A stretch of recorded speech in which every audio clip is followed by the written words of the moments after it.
let's do it.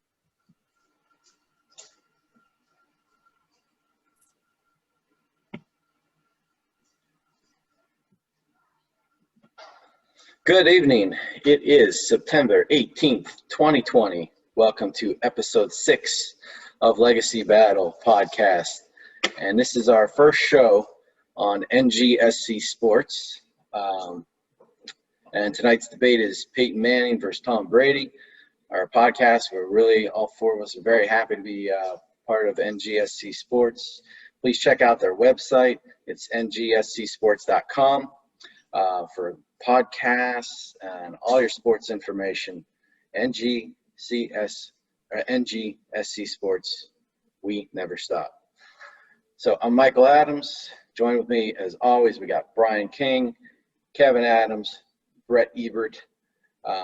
We want to ask you to join our Facebook page, Legacy Battle. You can look it up. You can find prior shows, check out episode 1 for panelists information. Our next podcast is October 2nd, and it's going to be Penn State Nittany Lions versus the Nebraska Cornhuskers, who should have been the 1994 NCAA college football champion. If y'all remember back, they were both undefeated. This was before playoffs existed in college football. So some people think Penn State should have been the champ. I'm sure Kevin down there does, of being a Penn State grad, and some people think, Nebraska deserved it. I've even heard some people say Miami should have had it that year. They had Warren Sapp and The Rock and a couple other guys too. Not that The Rock was a great football player, but so we hope you'll join us for that. Trivia question, we're going to do that later on in the show, so stick around for that. In order to win the prize, you do have to be a member of our Facebook group. So if you're watching on NGSC Sports, join the Facebook group. You can win next month and throw those answers in the comment section. So as I said, today's show is these guys, Peyton Manning versus Tom Brady. Everything's reversed, so I pointed to the wrong ones. But we're going to jump right into this, and we're going to start with on the field. And if you've never seen the show, it's a debate show, so we're going to debate it out. Brett, let me come to you first.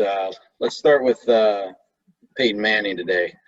So what do you think about his on-field performance?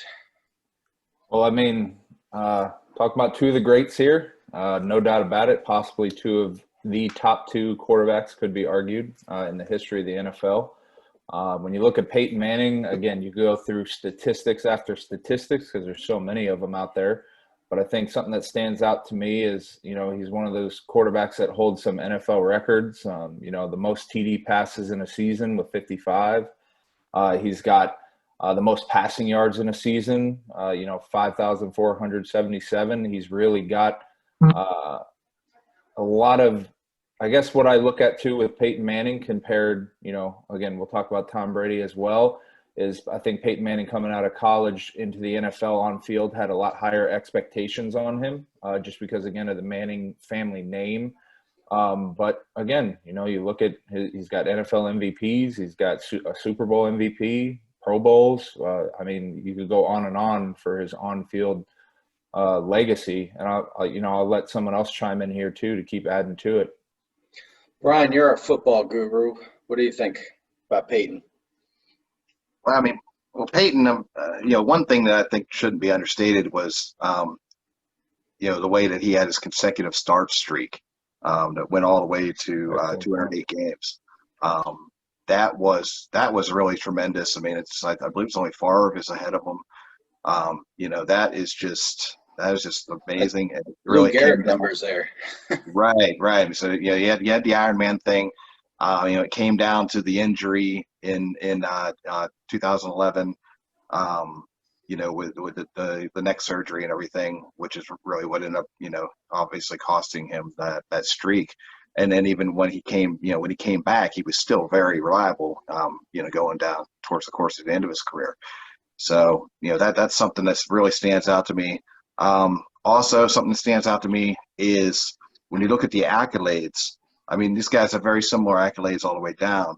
But when I got to all pros, I kind of, I took a look at that and I said, okay, Peyton Manning 10 times he was an All-Pro, and Tom Brady only 5 times.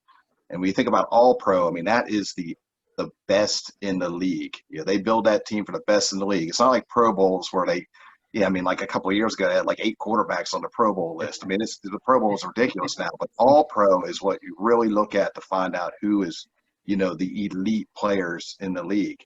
And for him to have double what Tom Brady's had and in less seasons is pretty tremendous. It really is. And you mentioned the All-Pros, but I look at the MVPs. I mean, too, Peyton Manning's got 5 MVPs. Tom Brady only has 3 MVPs. And I find that really surprising that Tom Brady would have that few based off of his career. But Kevin, what's your take on Peyton? Brian had brought up a point about the injury in 2011. I love Peyton Manning. I think he's a great quarterback. That injury that he had in 2011, when he came back, he wasn't. You can tell he wasn't the same quarterback. And actually, there may have been a scandal at that point, which I'll talk about later, involving Peyton Manning. The dirt sheets already. First subject. Jeez, that's right. 5 minutes in. Come on. Hey, but I love Peyton Manning. I mean, he was a better college quarterback than Tom Brady, though Tom Brady did win a national championship in ~97. But if you look at the college stats, Peyton Manning had more passing yards, more touchdowns. And Peyton played 4 years in college, didn't he? Or at least 3. So did Tom Brady, but Tom Brady was a backup for his first 2 years. Right. Yeah. 96 and 97 is when he stepped up. But even his stats when he was the starting quarterback, he just barely broke 2,000 yards. He had 2,400 the one year, 2,200 the other year. But Peyton Manning, he had 2 seasons over 3,000, and 1 season at 2,900 yards. I mean, he was a beast in college. I don't think he had as good of a team around him as what Brady had up in Michigan either. But, Peyton Manning won 2 Super Bowls. Again, I feel he didn't have as good of a team as what the Patriots had for Tom Brady's 6 Super Bowls, plus 4 of his Super Bowls. You probably put an asterisk next to them. But Peyton Manning. Dirt sheet on Brady, too. I'll hit both of them. Don't worry. But now Peyton We'll get Manning, there. We'll get there. Peyton Manning is definitely one of the best quarterbacks to ever play the game. And, I will say, though, that second Super Bowl, he had a lot of help from his defense in Denver. Because I even had him on my fantasy team, and he was throwing friggin' air balls and getting picked off multiple times. But overall, though, I mean, he had a great career. He's done a lot off the field. You say Peyton Manning didn't have the players at Tennessee that Brady had in Michigan, but T. Martin goes and wins a national championship at Tennessee the year after Manning leaves. No, that was I think it was two years after. Brian? I believe it was the next year. It was 1988. Yeah. It was 98. Yeah. Brady- Peyton's final season was 97. Right. Oh, yeah, you're right. Mm-hmm. I mean, and to add to that, when Manning was at Tennessee, he was only I think 100 votes or something behind Charles Woodson in the Heisman race that year. So he was a Heisman runner-up in 1997 as well. That's why I have got Mr. Football over there, okay? If I wanted hockey like that, I would go down or to the corner. All right. So anyways, all right. So good. Let's move to the first impression then on Brady. Brian, why don't you start us on first impression of Brady? Throw that out there. Well, I mean, the first thing obviously just jumps out is 6-time Super Bowl champ. I mean, the object of the game is to win it all, is to win that Lombardi at the end of the season, and he did it. And so when you look at legacies, I mean, that's the first thing that comes to mind is how anybody you're looking at, whether it's boxing or hockey or basketball or whatever. It's like, how many times this guy was he the champion? And 6 times is tremendous. And then also, I mean, the Super Bowl, as big as it is, I mean, this guy was in 9 Super Bowls. I mean, that's just amazing. I mean, over the last 20 years, this guy's been almost half the Super Bowls. you know, that have been played. So that's the first thing that really just, you know, jumps out, you know, about him. And then the fact that he was the MVP of 4 of those Super Bowls. Yeah. You know, so he was the focal point. He was the reason why they won. You know, the top reason why they won 4 times. So that's, you know, that's just another thing that just, you know, immediately jumps out. Kevin? Yeah. Brady's definitely the GOAT of the NFL. You know, Brian touched on the 6 Super Bowls and 4-time MVP of the Super Bowl. You know, if you go back to some of the stats, comparing Brady to Manning, you know, Brady has average season thrown less interceptions than Peyton Manning. He's had a higher season average quarterback rating than Peyton Manning. His overall season record average is better than Peyton Manning's. Brady can definitely control the field. He can read the defense. You know, he may have some, you know, scandals here and there, but that doesn't change the fact that he can throw the ball, he can read the defense, he can call the plays out on the field and execute them. Definitely one of the top players. The only thing that I think is going to hurt him is the longer he plays, I think his season averages are going to start to go down. He's not going to have as good of stats as Peyton Manning moving forward if he keeps playing and bring down his season averages. Much like when we had the Lemieux Gretzky debate, Gretzky in his later years wasn't putting up 2 points a game anymore, and he was dropping. So, Brett, go ahead. Yeah, I'm going to build off of what Brian said first, is that when you look at what you consider the GOAT in almost any sport, you know, nobody really even cares what they did in the regular season. Nobody looks at that. They're always like, well, how many championships did they win? I mean, you look at LeBron, you know, real quick touch on basketball. Everybody's like, oh, he's the GOAT. It's that MJ LeBron debate. But then they always bring up that question, how many championships has he won? You know, how many? And when you measure that type of legacy left in whatever sport you're playing, I mean, Brady's it. Again, 9 Super Bowls. There are guys that play in the NFL who don't get to go to the Super Bowl once. This guy's led his team 9 times, won 6. Again, you know, the 4 Super Bowl MVPs. You can't even argue with those types of statistics. It's just there. And you know, like Kevin was saying, their stats for an average season between Brady and Manning are very similar. Manning does have a few areas where he's a little bit higher for it. But again, I go back to expectations. I mean, Brady coming out of college was 199th pick overall. He had no major expectations. He was lucky to get in that year because Bledsoe got hurt. You know, he wouldn't even have been in that season. And all of a sudden, obviously, we know from that point forward, his career just took off. But coming out, you know, in that round, nobody's looking at you to be the next, you know, messiah of the NFL.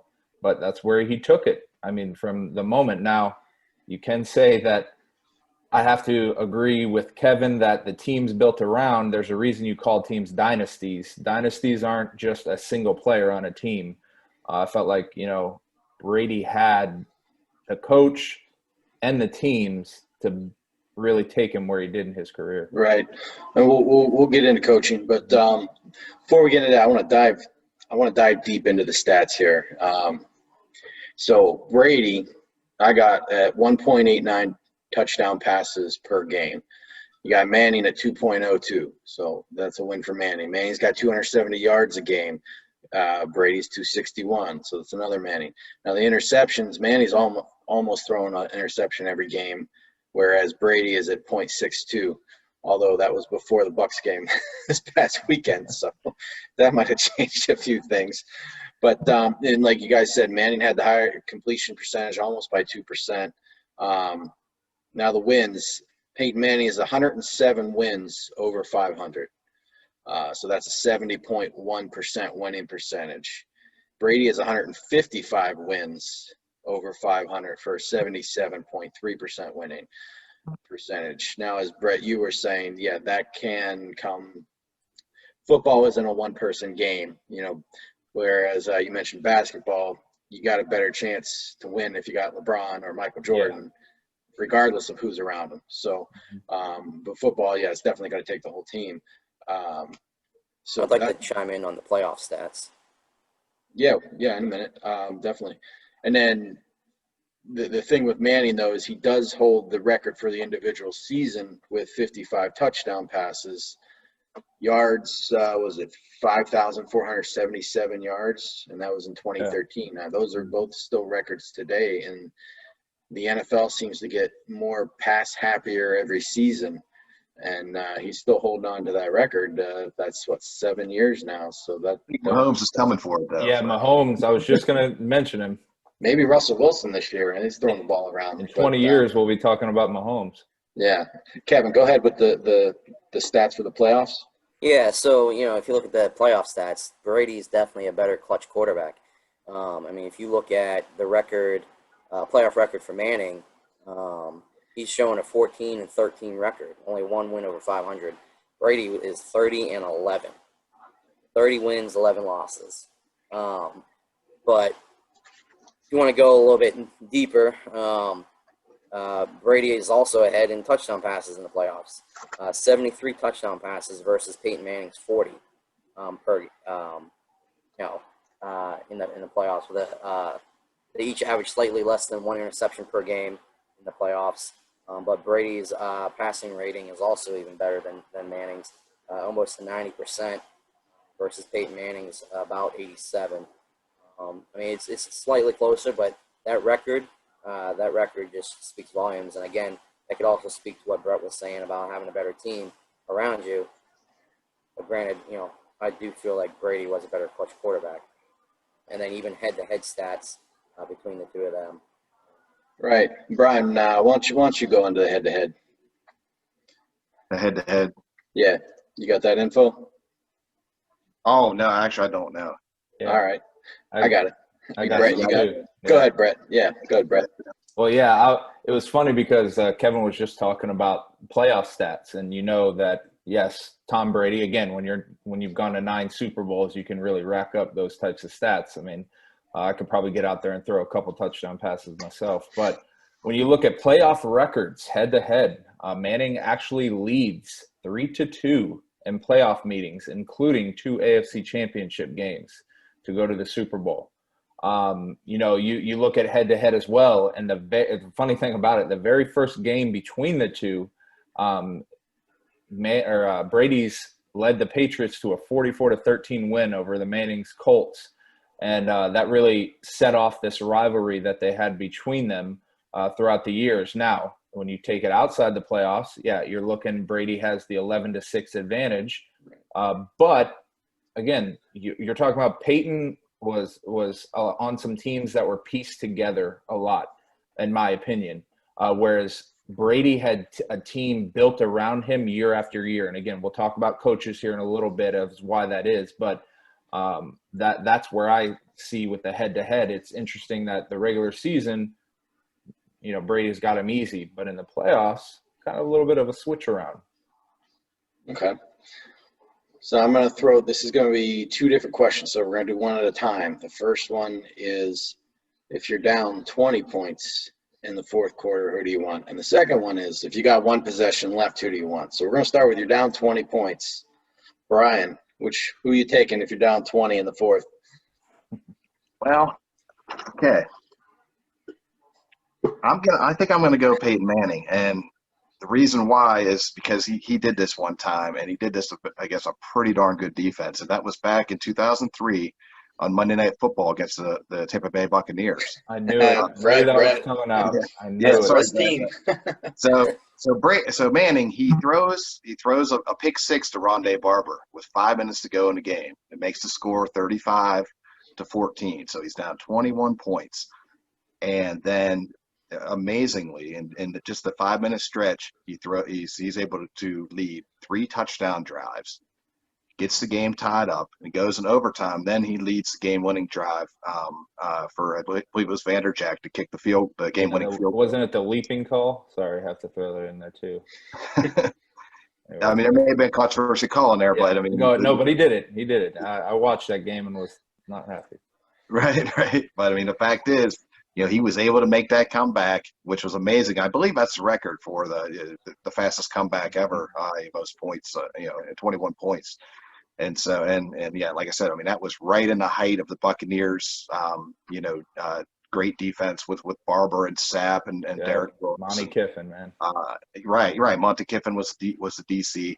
So, and it was there in the spotlight, with all the heat, Monday Night Football. So to me, 20-point lead, a 20-point down, I think I'm going to go Peyton. Brett, how about you? Well, Brian stole some of my thunder because when you asked that question, what popped right in my head. It's a game I'll never be able to forget because of how excited I went to how just absolutely depressed watching Manning pick apart our so-called great defense. I mean, just unreal. And if you're talking 20 points down, I feel like Manning in the peak of his career had the better ability to lead these drives and just pick defenses apart just as quick as anybody. He had a quick release. He got the ball out, and I'd have to go with Manning. What about you, Kev? Yeah, I'd have to agree with you guys actually on that one too. I'd have to go with Peyton Manning also. If you look at fourth quarter comebacks, Peyton Manning actually has the most at 43, and Tom Brady only has 36. But yeah, I mean, Peyton Manning can pick apart people, especially when he had Marvin Harrison and Reggie Wayne that he was throwing to. He had some of the longest tenures with those wide receivers, and that's why they were so good, because they had such chemistry. They were able to, run the slot runs and run the deep routes, and you could pick them apart, any defense apart. Seen them do it many times. Mm-hmm. But definitely, if it's the fourth quarter, Peyton Manning. Now, if it was the second half, I'd have to go with Tom Brady just because of what he did with the Falcons in the Super Bowl. But Manning did that to the Patriots in the playoffs the one year. They were down huge in the fourth quarter, and he brought them back. I don't know if that was the one to go to the Super Bowl or the AFC Championship, but he's done it against Brady, so that's something. Mm-hmm. Yeah. But all right, so we got under 2 minutes left, and you got one quarterback to get the ball. I have a feeling everybody's going to be reversing from Manning on this one. But Kevin, why don't you take that one first? Yeah, I mean, I'm gonna have to go with Tom Brady on that one. I just feel like he knows what to do before the plays even happening. Like, I feel like he knows what's going to happen on the defensive side. He's able to read the defense perfectly. He knows exactly where the ball needs to go, and he's able to put it there, regardless of who's in his face. He's had so many clutch victories, so many clutch plays. Like Brian had said, 4-time Super Bowl MVP because he's making the plays in those games. That's the biggest stage to make the plays in the games. But yeah, hands down, I have to go with Tom Brady. He's the GOAT. Brett? You can pick them apart just like Peyton Manning. Well, to tag off of something Kevin brought up just a moment ago, we're talking about just game-winning drives. Not just necessarily fourth quarter, but game-winning drives. Overall in NFL history, Peyton leads by, he's number 1 overall, and he leads Tom Brady by 9. So if you're looking at that, you're going, well, game-winning drives, those usually happen within the last 2 minutes of the game. You'd really have to look at, and it'd be a tough decision. But, Kev, I'm going to have to agree with you that for some reason, Tom Brady's mentality and his leadership, when he gets his team out on the field, if they're down, when he gets out there and leads them, it's like a well-oiled machine. Everybody knows what they're doing, and he makes sure everybody knows. There's times where he's barking at players, and they're not saying anything back. They're listening because they know he's telling them what they need to do to win this game. So I'm going to go with Tom Brady. Brian? I mean, I believe that when Tom Brady would be down by a score late in the game like that, you would just get this sense, from the opposition, that they're like, oh man, I don't know if we can do this. Like there was just, it seemed like there was a lot of doubt. And I mean, I'm sure they felt it for Manning as well, but just not to that same degree. It was always just like, oh man, here we go again. I mean, this guy's done it in the Super Bowl how many times, and here he comes again. And so I think that playing a part as well is sort of the head games that he could play with the opponents, just by his presence. That, and also I can't really think of many times where we're down in the last couple minutes of the game where he made a really critical mistake that costed him the game. And I can think of a Excellent couple point. for Peyton. I mean, up until recently, I mean, I know he the last playoff game against Tennessee, but I mean that's we're talking about a 43-year-old quarterback at this point. But when Tom Brady was in his heyday and pretty much even up until a few years ago, it was still the same where you just never really saw him make the mistake that costed him the game. And so if I'm giving the ball to somebody 2 minutes to go, I think I'm going to lean towards Brady because I don't think he's going to mess it up for me, and I think he's going to get me in a position to score. I totally agree with everything you said right there, and I can't tell you how many years I was watching the playoffs, and or just even a regular season game, and they got the ball. And I just knew Brady was going to get it in field goal range for either Vinatieri or Gostkowski to win it off their foot. You just knew it. You're like, why do I even stay and watch this? It's over. They're going to win. But like I when I would see the reverse and I would see Peyton Manning, if it was like my team against him, I'd be like, we got a chance. He could throw a pick, okay, and to no fault of his own, Vanderjack missed quite a few big kicks as well. Right. And then that didn't help him either, especially in some playoff games. I know he shanked that one against the Steelers that one year in the playoff game that 2005, yeah. 2005. And I think the Steelers won a Super Bowl that year. That's correct, yeah. Right. And the Colts probably would have went through Denver pretty easily. So I mean, another thing to tag onto that would be. Okay, go ahead, Brad. I'm sorry. No, go ahead, Brian. I'll go after you. I was going to do the same thing. Tag on. The other thing I was thinking of was Tom Brady, his hero, Joe Montana. Joe Cool. We all remember the Montana against the Bengals in Super Bowl 23, and I feel like that's the sort of aura that he would bring about as well. Just sort of the cold assassin type, and another thing about him was that you noticed on those drives that Brady never seemed to show any kind of emotion at all. He almost seemed to be like robotic in a way. And whereas Peyton, you could see, especially earlier in his career, he would get rattled a little bit in those situations. You could see him looking a little bit uncomfortable and a little bit, like there was something, he wasn't exactly thrilled about trying to do this, and if his teammates weren't really working together with him that well, he was kind of quick to want to shift the blame on them. Whereas you never really saw that from Brady at all. Yeah. Okay.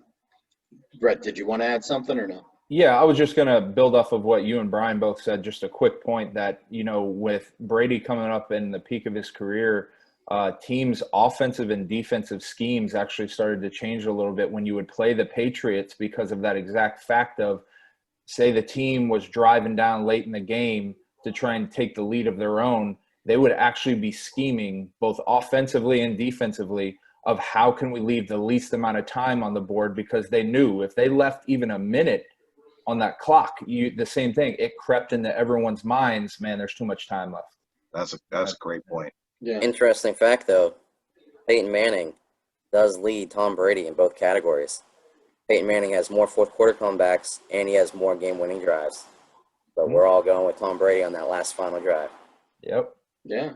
And maybe the Patriots were up more in the fourth quarter. Patriots had a better team around them for most. Look at Jim Harbaugh's comeback record. I mean, that was pretty good when he was a quarterback, but it's all what position your team's in. So, but all right, so let's move on to coaching and the team around them. I'm gonna start this one off because, the Patriots won 9 Super Bowls, but offensively, Peyton, in my opinion, Peyton always had the better weapons. And, you had Harrison, Wayne, Edge. Even Dallas Clark was a very, very serviceable tight end. Had some nice years. And then they have Stokely running. Yeah, Stokely. So he was always kind of stacked on offense. Decent running backs team. Yeah. Brady had that one year where he had Randy Moss, but other than that, his leading. He had Welker, but I'm talking even before that. I mean, Troy Brown was like his leading wide receiver. You know, that's not a guy, Deion Branch or whatever was in there too, but they aren't Marvin Harrison and Reggie Wayne, you know. And, you know, you got to factor in too, once Brady got Gronk, obviously he had that great target. Had he had Gronk and Hernandez, you know, for many years together, that would have been probably the greatest tight end duo in history. But we all know what happened to Aaron That would have been a killer duo, I can tell you that. Somebody had to say it. Yeah, I know. Yeah, don't worry. It's not too soon. We're good. It's not too soon. Oh, you're wearing a Florida Gators hat. I know. That's why I just covered it up for a moment. Gotcha. So, yeah, but Manning, like, I felt he never had the defense really around him, in my opinion, until he got to Denver. He had 3 years of great defense there. But all those years in Indianapolis, he didn't have a great defense. And until he got Dungy to actually coach a defense, the defense still wasn't great. They were better, good enough to get him to beat the Bears. But, you know, Rex Grossman was a quarterback, so anybody could have probably taken that one. But, so, yeah, I just in my opinion, Brady always had the better team around him. But, Brett, why don't you coach his team, whatever you want to do, take it. All right. I'll touch on the coach aspect of it. I mean, we all know Patriots, Belichick, names go together. I mean, Belichick's obviously, again, could be argued one of the greatest coach to ever coach in the game. Taking his team, building the team, pieces, the thing that Belichick can do. And you touched on it because I can agree with you. I think the wide receivers, especially Peyton, always had the better grouping, but for some reason, no matter who got put with Brady, they were able to make it work. You know, give him little slot guys, give him a good, you know, speedster on the outside, and Brady could hit him no matter where it was. And then obviously the tight ends, we know about that. But on the flip side, with you know, talking about Manning, this is I think a very, very important statistic that Manning went to 4 Super Bowls and there were all 4 different coaches. That to me is hard to do because of the inconsistency of what I know they kind of built around him and they knew who Peyton Manning was, but still a head coach is a different head coach. He's going to run things differently. And to be able to adapt to that head coach and take your team to 4 Super Bowls or, you know, the team he was on with a different head coach each time, I honestly don't even know if that's even ever been done before in the history of the NFL. No way. Mm-hmm. Go ahead, Brian. Okay, well, I want to look at the coaching as well, and I want to sort of focus on the defenses that each of these quarterbacks had, and how well their coach defense. So we start off, of course, we know Tom Brady. Spent all his seasons, 19 seasons with Belichick, and during his career, the average defensive rank for points allowed has been 7th. So he's averaged the 7th best defense throughout his career. Now you go to Manning, 98 through 01. He's with Jim Mora. He goes 500 with them. Here's the defensive ranks: 29th, 15th, 21st, 29th. So Jim Mora, you know, he had good defenses with the Saints. He didn't have with the Colts. Now we move on to Dungy from 02 to 08. They got a little bit better. But during that span of time, think about this, is that Manning, he averaged 12 wins per season. And he did that with defenses ranked 8th, 11th, 29th, 11th, 21st. That was the year they won the Super Bowl, 3rd and 11th. Now you move on to Caldwell. Again, they went to a Super Bowl, had a Super Bowl loss, 09 and 10. The defense is there, 18th and 20th. I mean, we're talking about he went 24 and 8 during that span of time with Caldwell. Go to Fox from 12 to 14, 13 and 3, 13 and 3, 12 and 4. The defensive ranks 2nd, 19th, and 3rd. So we're talking, you know, averaging out pretty average there. Then with Kubiak, he was 7 and 2 with them. That defense was really good. It was 4th ranked. But for the entire career, for Great. Manning's entire career. Keep in mind he has more wins than Brady and more average wins per season. The average defensive rank was 15th. So he was dealing, there's 32 teams in the league. So he was dealing with the average defense and a completely average defense his entire career and so that being said, I mean, it's just amazing what he was able to accomplish, what he was able to overcome. Because when you get into the minutia, you're talking about, having more possessions because your defense is better, more turnovers, more, being able to, it's so much easier to quarterback whenever you're protecting a lead rather than whenever you're down and you're trying to fight for a lead or trading scores, So I feel like Manning, because the coaching wasn't as good. I mean, I know Dungy's a Hall of Famer. The other guys were pretty average coaches. I mean, maybe a little bit above average, but not great. So he was able to, to take less and make more out of it than Brady. Yeah, Jim Mora is probably the epitome of average coach. So, yeah. Kevin, go ahead. Yeah, I mean, I don't have too much to add that they haven't already said other than looking at a stat, the win percentage for all but one coach for Peyton Manning actually decreased when they coached without Peyton Manning by actually a pretty large amount, too. It was roughly 20 to 30% their win percentage went down. The only coach that actually had a better win percentage without Manning looks like was Jim Mora. Isn't Jim Mora the one that was famous Playoffs? Playoffs. Quote, Playoffs. I mean, when you have a coach like that, I mean, it wasn't that was his first coach too, wasn't it? That's correct. Yeah. So I mean, Peyton Manning was young and fresh into the NFL. Of course, he's not gonna rookies with exception of Mahomes. Rookies don't really take you to the Super Bowl the first season or two. So I mean, of course, Mora's record is going to be worse, but the rest of them, I mean, like I said, their win percentage was way better with Peyton Manning. And Belichick, he's a beast of a coach, and he spent his whole career with Tom Brady. Well, Brady wasn't a rookie, but his first season getting in there to start, he took him to the Super Bowl. Right, but he learned off of Bledsoe, right? He took over for Bledsoe. Yeah. Bledsoe wasn't a bad quarterback. Like Bledsoe was decent. Bledsoe was good. Yeah. Yeah. So I mean, he had good mentorship, but if I'm not mistaken, didn't Peyton Manning go straight into the fire? Like he did. Pretty sure he started like his rookie season. So he did. He didn't really get that time. Sure. And to his credit, he didn't become Ryan Leaf, the guy who went right after him. So yeah. Right. That's a lot of pressure to take over a whole team like that. So, but it's a lot of pressure too for Brady. He's coming in and replacing Pro Bowl quarterback in Bledsoe, and then Bledsoe gets healthy, but it's still on Brady's shoulders, and he never gave it up. It's like almost like the Wally Pipp situation there with Lou Gehrig and the Yankees back in the day. So that's two Lou Gehrig mentions in one show. How often has that happened in the last 20 years? But okay, so before we go to Kevin's favorite part, the dirt sheets.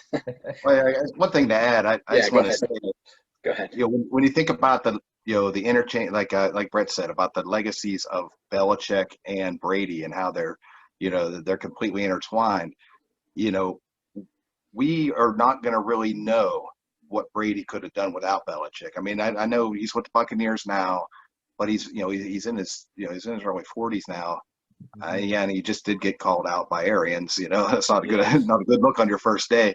But we're never going to know what an early or late 30s Brady would have done with a different coach. What we know about Manning is that he, like you said, Brad, the interchangeability from coach to coach and from city to city. Yeah.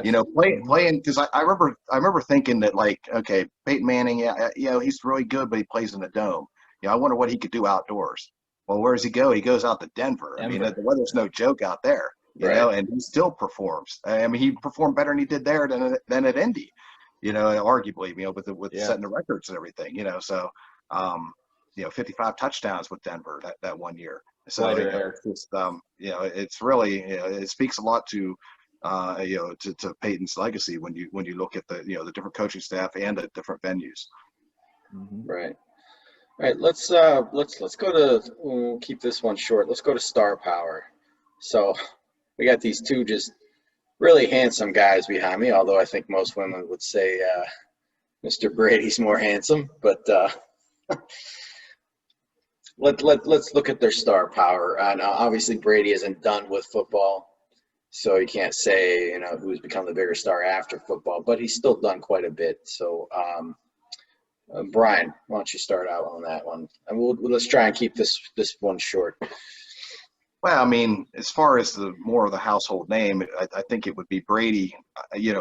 As far as if you're into football, you're a casual fan, chances are you're going to know a little bit more about Brady than about Manning, just because of the reason I said with him being in basically half of the Super Bowls in the last 20 years. But as far as if you're just sitting in your living room and you're watching commercials, you're going to see a lot more of Peyton Manning. I mean, the stuff with the Papa John's and other other endorsements like that, you're going to see a lot more of him. Peytonville. You got Peytonville. Right, yeah, right. The Peytonville thing. Yeah, those are pretty funny. His interaction with Brad Paisley is pretty funny. Yeah. Kevin, anything to add on that one? Well, I mean, Brady hasn't had the chance to host the ESPYs or anything, but Peyton Manning did. And Peyton Manning was pretty funny, though. Some of the athletes that he ripped on, they didn't take too kindly. I believe Kevin Durant looked like he was ready to kill Manning. But Peyton Manning, I mean, I'm sure he wrote the jokes. It wasn't the writers. Yeah. Well, yeah, true. But like Brian said, if you are the casual football fan, exactly what he said. Like, you're gonna know Tom Brady because he's been in most of the Super Bowls in the last decade and a half. So obviously you're going to know Tom Brady because even the people that just go to Super Bowl parties just to hang out and don't really care about football, you just see Tom Brady on TV, playing for and winning 6 of them and getting MVPs for 4 of them. But it's funny that both of you said that because I kind of thought the opposite way. Like I think let's take someone who doesn't watch the Super Bowl. Like, probably in this country, they probably would know Peyton Manning, though, over Tom Brady. But now, because of his commercials and outside of the football. Right. Well, we're talking his star power outside of football. Now, if you went outside of the United States, I think a non-football fan would know Tom Brady, not because of Tom Brady, but because of his wife. She's one of the biggest, she's retired now, but was like the biggest model on the planet. She also made more money than him, believe it or not. So that's one filthy rich family there. Right. But just Peyton has more charisma, so I think he's going to have more opportunities to do more outside of football. But to that extent, Brady did host Saturday Night Live, just like Manning. Now, granted, Manning's episode was a lot funnier and a lot better. But, Brady's been on The Simpsons. He's done Family Guy. He's got a documentary series.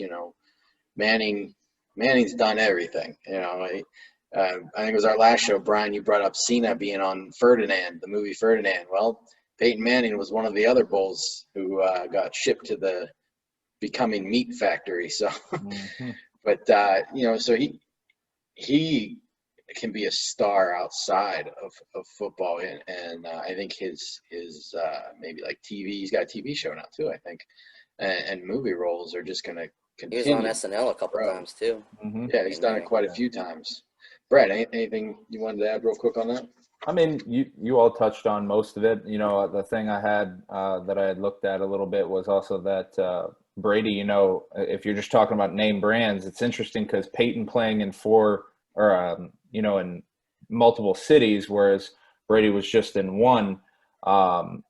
Brady just blows Manning away in jersey sales. I mean, just destroys him in jersey sales. So, it's funny that you could say, all those women. I know. I know. You might, it's actually probably true. My wife's been waiting for the Brady Bucks jersey for 3 months now that she ordered. So, yeah. Oh boy. But yeah, that's just what I would add. All right. But he also came from a bigger city. Boston is a way bigger city and known for sports than Indianapolis. And even Denver is not really a big sports city. But what else is in Indianapolis? The 500? I mean, yeah. Pacers. Yeah, and the Pacers. Yeah. Yeah. But if the Mannings had switched and you had Peyton in New York and Eli in Indianapolis, then I think Peyton, his jersey sales would have been a lot higher. Yeah. But, all right, let's hit the dirt sheets here. I know it's Kevin's favorite part of the show every week. So because it is, I'm gonna let you start, Kevin. Go ahead. I appreciate that. So, actually, kind of surprised to find out some of the stuff that I found, which, I mean, I'm sure y'all researched it up and saw about Peyton Manning's sexual harassment allegation, 1996, when he was at the University of Tennessee, getting his foot looked at by a female trainer and had allegedly thrust him in his private area into her face, and I was not expecting that for Peyton Manning. Doesn't seem like the type that would do something like that, but they did settle out of court, from my understanding. So obviously something happened, and kind of maybe have given some hush money to keep it under wraps. So that was a little concerning to me. Peyton Manning also had, Brian had mentioned 2011, he had the neck surgery and everything. Well, there was a concern that he took some HGH in 2011 to recover from that injury. Someone from the Geyer Institute, an employee It was named his Charlie. wife. It was his wife's. That's what he said. It was his wife's. Well, an employee from the Geyer Institute in Indianapolis had admitted that he gave Manning human growth hormones, but he wasn't aware that he was being recorded. He later took back that claim. And then, of course, the NFL did their research, did their investigation, and they said that they didn't find any wrongdoing. But for him to come back at his age the way he did, from that type of injury surgery, it's kind of leaning towards he took some HGH, to be honest with you. Well, let me give you kind of the other side on Manning, and then Brian and Brett, you guys can do Brady. So with the payoff, as you had said, that the family paid off. I'm not here to say whether it happened or it didn't happen. The other side of the story is that, Manning was 18, 19 years old. She was 27-year-old trainer. She accused him of cheating on a test, and he mooned her. So that's the other part of the story. She supposedly went and told somebody high up in Tennessee College or whatever. Now, to that extent, this woman, I don't know her. I don't even remember her name, but She's here in Florida.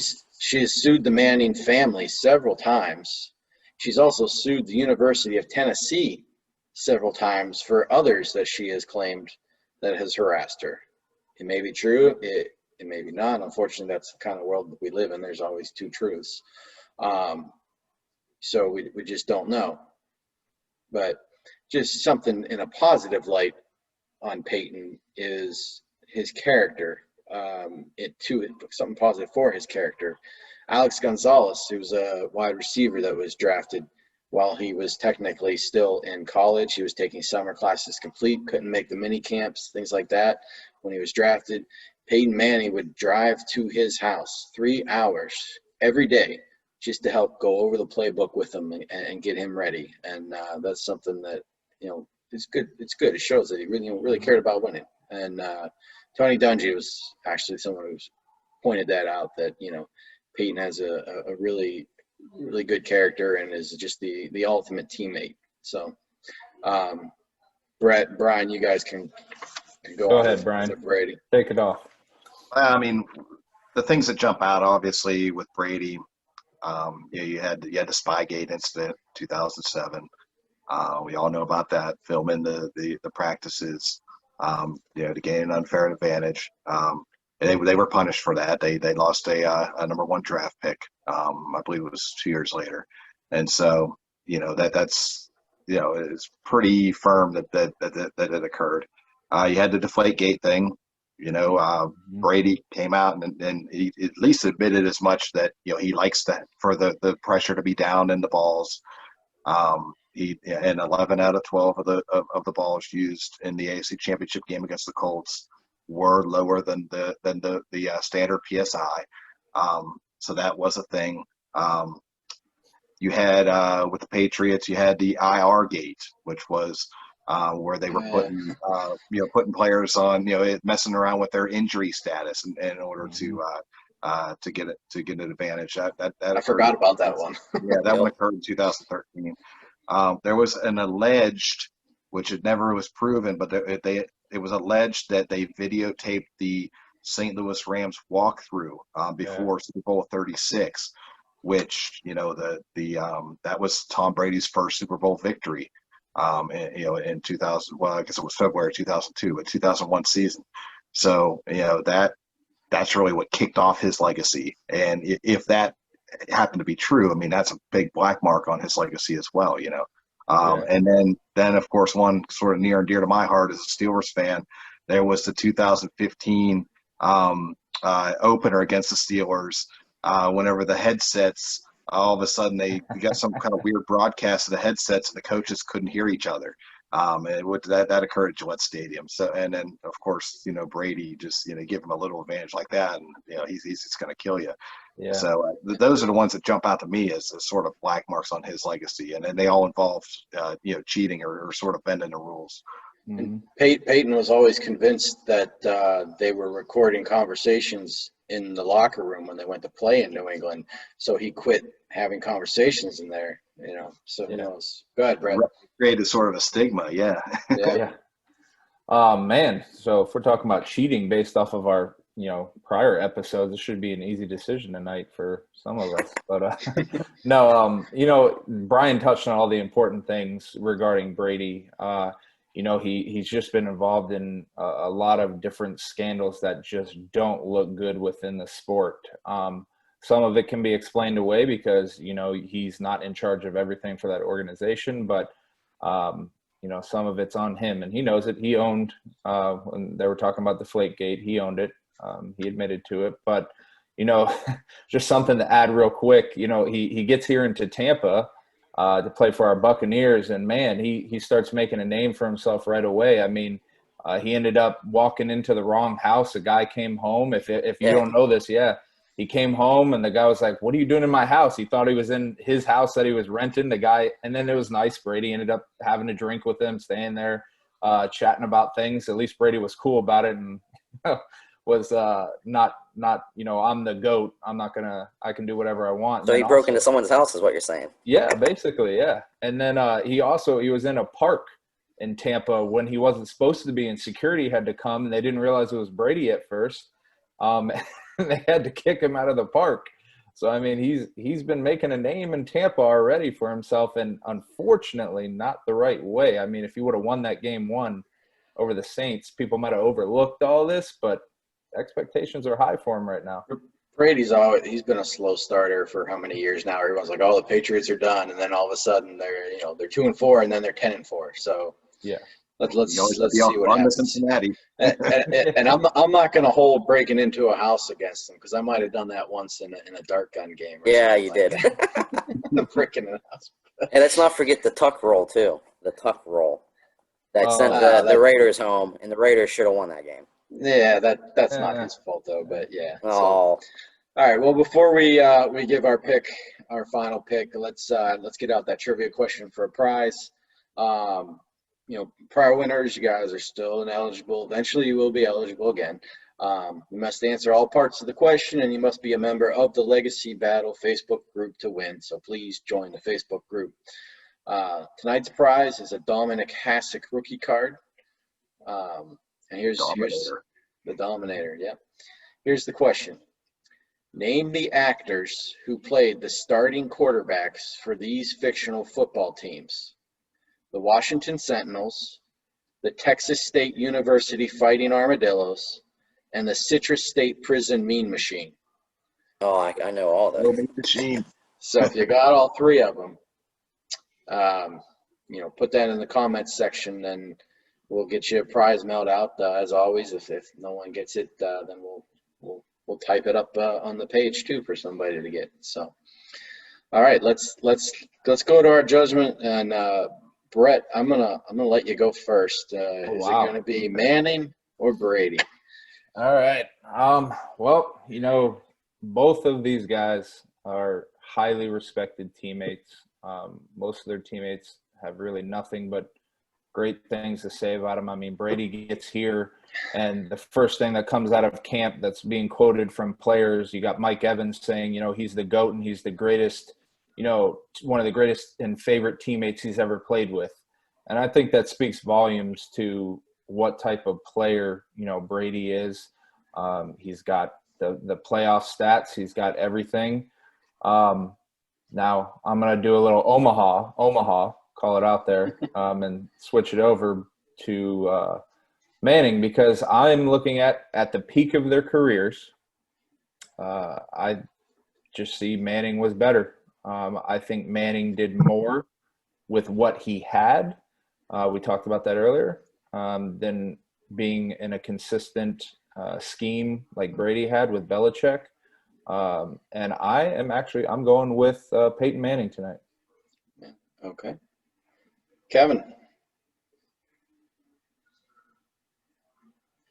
I always despised when the Steelers would play the Patriots, because you always had that feeling like this is going to ruin our season going up against Tom Brady. You always had that in the back of your mind, and we always tended to play them at the worst opportune time during the season, with the exception of that one opener that we had against them. And even the Steelers had bad luck when, Jesse James, that was a touchdown, I'm sorry. But, Brady is 6-time Super Bowl champ, 4-time Super Bowl. Can't deny that, but we're not going just by stats here. We're also going by overall legacy. Fortunately, I feel like Tom Brady's scandals, there are just too many up on him. Outside of Boston, everyone says the asterisk next to these championships. Unless if you're from Boston, you're saying there's an asterisk next to his championship. Manning had, better, like Brett said, peak time. He had better stats. He did more with what he had, which was less than what Brady had. Different coaches. Granted, he had some better wide receivers, but the rest of Brady's team, around him, is what helped get them to where they won 6 Super Bowls. Manning didn't have that, and Manning still shined. And you have to go with Manning. Okay. Brian, I'll go, and then you can finish it out. So the show is legacy battle. Legacy. Peyton Manning is going to have the legacy of being a great quarterback, probably a pretty big star outside of the show as well. But regardless of cheating, Tom Brady's legacy already is the greatest quarterback of all time. I don't think there's a lot of debate in that anymore. It used to be, okay, Montana, maybe even Elway's in there, maybe Peyton's in there. I don't think that's even in there anymore. And gosh, if he pulls off one with the Bucks, I don't see anybody in my lifetime ever passing him. Peyton's a great quarterback. Brady's the greatest quarterback. And he's just I hate to say I can look past the cheating, but I can, because I've seen this guy play and I've seen Peyton play. Peyton didn't scare me. Tom Brady scared me. So I'm going with Brady. Brian, it's on to you. All right. What? I feel like this entire debate is eerily similar to the Mario Lemieux and Wayne Gretzky debate. I feel like if I'm gonna draft a guy, one of these guys, to build my team around, I'm going with Peyton Manning all day long. I mean, Peyton Manning is a better quarterback, I feel like. He did more with less. He was an MVP more times. Just individually, I feel like he could raise his teammates' level too. I know that Marvin Harrison was great, Reggie Wayne was great, but I mean there was some other guys on his team that he really rose them to a level that they far exceeded their expectations. Mm-hmm. So, but just like with Gretzky and Lemieux, I think that that Tom Brady is, as far as the scope of the legacy, the scope of the sport, worldwide, he has the greater legacy. And I mean, his nickname is the GOAT for a reason, and it's because he is the greatest of all time, the greatest legacy of all time. Maybe not the best, but the greatest. And so if that's what we're talking about, I've got to go with Tom Brady. Second tie. That's even split. And it's the same split that the other one was. It Me was. and Brett, and then you two. Yeah. So just a couple updates. Want to tell you about October. Obviously, October 2nd is our next show. It's the Penn State Nittany Lions versus the Nebraska Cornhuskers, the 1994 college championship battle. We may have a special guest for that, a former 4-year University of Tulsa player. So we'll keep you posted on that, and also future shows. We are all working very hard to get some sports guests on some future shows. So be prepared for that in the future. That'll also help us break these ties, and there may be some other things changing soon about the show, but we just hope you keep tuning in. So everyone, thank you for watching. Please remember to check out ngscsports.com. Good stuff on there. Lots of good articles, lots of different podcasts that you can watch, and you'll be able to check out our show there very soon as well. And we also we just started a YouTube page as well, so you can find it under Legacy Battle on the channels list. So everyone have a great night, and we'll see you in October. Stay safe, everyone. Good night.